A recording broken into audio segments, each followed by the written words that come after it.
आज हम बात करेंगे विधि शास्त्र की परिभाषाओं के विषय में कि विधि शास्त्र को विधि शास्त्रियों ने किस किस तरह से परिभाषित करने का प्रयत्न किया है, प्रयास किया है। कल वाला जो हमारा लेक्चर था उसमें हमने बताया था विधि शास्त्र के मीनिंग को डिस्कस किया था कि ज्यूरिस्प्रूडेंस का मीनिंग क्या है। जब हमने ज्यूरिस्प्रूडेंस के मीनिंग को डिस्कस किया था तो हमने पाया था कि विधि शास्त्र का शाब्दिक अर्थ होता है कि विधि का ज्ञान। ये हमने कल देख लिया था कि जब हमने ज्यूरिस्प्रूडेंस में ज्यूरिस और प्रूडेंशिया को डिस्कस किया था तो उससे हमारे सामने आया था कि ज्यूरिस लॉ, प्रूडेंशिया नॉलेज, अर्थात विधि शास्त्र का शाब्दिक अर्थ है विधि का ज्ञान या विधि की नॉलेज। जब हमने ये देख लिया था तो आज हम परिभाषा को डिस्कस करने से पहले, परिभाषा के बारे में चर्चा करने से पहले हम ये जानने की कोशिश करेंगे कि जो विधि शब्द है इसका क्या अर्थ है, विधि होता क्या है, कानून है क्या। जब हम विधि के अर्थ को जानेंगे तो हम देखेंगे कि विधि शब्द को दो अर्थों में प्रयोग किया गया है, एक तो व्यापक अर्थ में और एक विधि का अर्थ में। जब हम व्यापक अर्थ में विधि का अर्थ देखते हैं तो हम पाते हैं कि विधि जो है मानव आचरण से संबंधित कोई भी नियम, सिद्धांत या आदर्श, मानव आचरण से संबंधित कोई भी नियम, सिद्धांत या आदर्श, ये क्या है, इन्हें विधि की संज्ञा दी जा सकती है। इसी के साथ साथ हम जब विधि का अर्थ में विधि का अर्थ देखेंगे तो हम पाएंगे कि विधि शब्द से आशय ऐसे नियमों से है जो समाज में मनुष्य के आचरण को नियंत्रित करते हैं।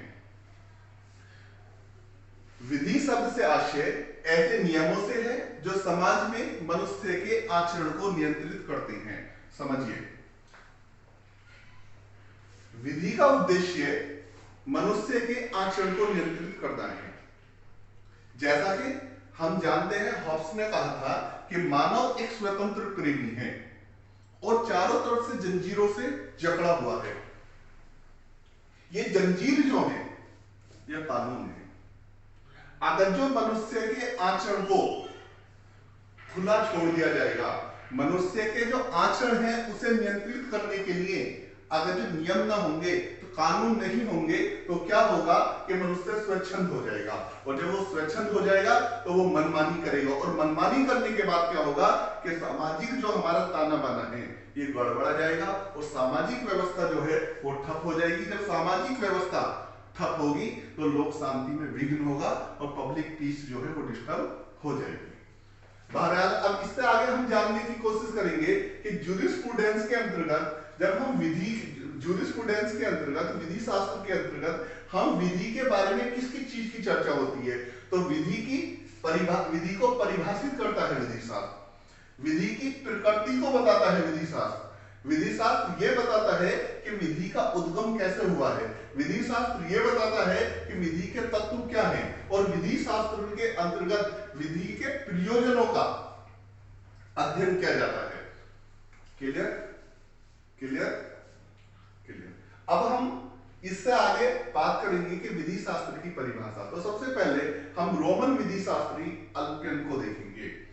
अल्पियन साहब ने कहा कि विधि शास्त्र जो है ये मानवीय एवं देवी विषयों का ज्ञान और न्यायपूर्ण और अन्यायपूर्ण का विज्ञान है। यानी कि अल्पियन साहब ने जब विधि शास्त्र को परिभाषित किया, विधि शास्त्र की परिभाषा देने का प्रयत्न किया, तो इन्होंने बताया कि यह मानवीय एवं देवी विषयों का ज्ञान है कि कौन से विषय मानवीय हैं और कौन से विषय देवीय हैं, और न्यायपूर्ण और अन्यायपूर्ण का विज्ञान है। और साथ ही साथ अल्पियन ने यह बताने का प्रयत्न किया कि न्यायपूर्ण और अन्यायपूर्ण में अंतर करता है ज्यूरिस्प्रूडेंस। विधि शास्त्र जो है यह बताता है कि कौन सी चीज न्यायपूर्ण है और कौन सी चीजें अन्यायपूर्ण है। या तो इसकी जब परिभाषा को संयुक्त रूप से देखेंगे तो पाएंगे कि यह मानवीय एवं देवी विषयों का ज्ञान और अन्यायपूर्ण और अन्यायपूर्ण का विज्ञान है। जब अल्पियन की परिभाषा को हम देखते हैं तो अल्पियन की परिभाषा में हमें दो तत्व मिलते हैं। पहला यह कि समाज के लोगों को निर्धारित करने वाले देवीय या मानवीय स्रोतों द्वारा प्राप्त विधियों का अध्ययन करना, यानी कि उन कानूनों का अध्ययन करना जो मानवीय और देवीय स्रोतों से प्राप्त हुई हैं, जो मानवीय और देवीय स्रोतों से प्राप्त हुई हैं, और वो क्या कर रही हैं कि मानव के संबंधों को निर्धारित कर रही हैं। दूसरा ये कहा कि जूरिस्प्रूडेंस को ऐसा एक विज्ञान माना गया, क्या माना गया, ऐसा विज्ञान माना गया जो न्याय को अन्याय से अलग करता हो।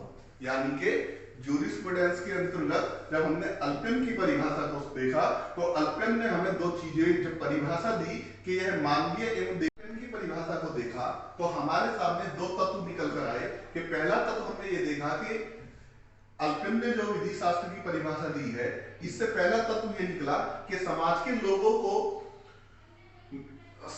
लोगों के संबंधों को निर्धारित करने वाले देवीय या मानवीय स्रोतों द्वारा प्राप्त विधियों का अध्ययन करना, और दूसरा कहा कि जूरिस्प्रूडेंस को एक ऐसा विज्ञान माना गया जिसके द्वारा न्याय को अन्याय से अलग किया जा सके। अल्पिन साहब ने जब ये परिभाषा दी तो इनकी परिभाषाओं की आलोचना, जो पहली आलोचना का आधार था वो ये था कि अल्पिन ने जो विधि शास्त्र की परिभाषा की है ये एक अलंकारिक परिभाषा है। दूसरी चीज फिर उसमें आगे ये कहा गया कि स्वयं रोम वासियों ने इनकी परिभाषा को आगे नहीं बढ़ाया। रोम वासियों ने अल्पिन के द्वारा दी गई परिभाषा का रोम वासियों ने भी अनुसरण नहीं किया, इसलिए ये जो अल्पिन ने परिभाषा दी ये अलंकारिक है। एक तो इस आधार पे इनकी परिभाषा की आलोचना की गई। दूसरा आधार ये लिया कि जो अल्पिन ने विधि शास्त्र की परिभाषा दी है वो इतनी विस्तृत है कि ये नीति शास्त्र और धर्म को भी समाविष्ट करती है। यानी कि इसके अंतर्गत जब विधि शास्त्र की परिभाषा दी गई तो इसमें नीति शास्त्र और धर्म को भी समाहित किया गया। इन आधारों पर अल्पिन की परिभाषा की आलोचना की गई। लेकिन वास्तव में अगर जो हम मूल्यांकन करें अल्पिन की परिभाषा का तो हम पाएंगे कि जिन आधारों पर अल्पिन की परिभाषा की आलोचना की गई है ये आधार उपयुक्त नहीं है, ये सही आधार नहीं है, क्योंकि अल्पिन ने उस समय में प्रारंभिक काल में उस टाइम विधि शास्त्र को परिभाषित करने का प्रयत्न किया जब विधि को धर्म और नीति से अलग नहीं किया गया था। यानी कि प्रारंभिक काल में जब विधि को नीति और धर्म से अलग नहीं किया गया था बल्कि विधि के अंतर्गत नीति और धर्म भी आते थे, उस टाइम पर अल्पिन ने ऐसे नियमों की उस समय अल्पिन ने ऐसे वैज्ञानिक नियमों की खोज का सूत्रपात किया।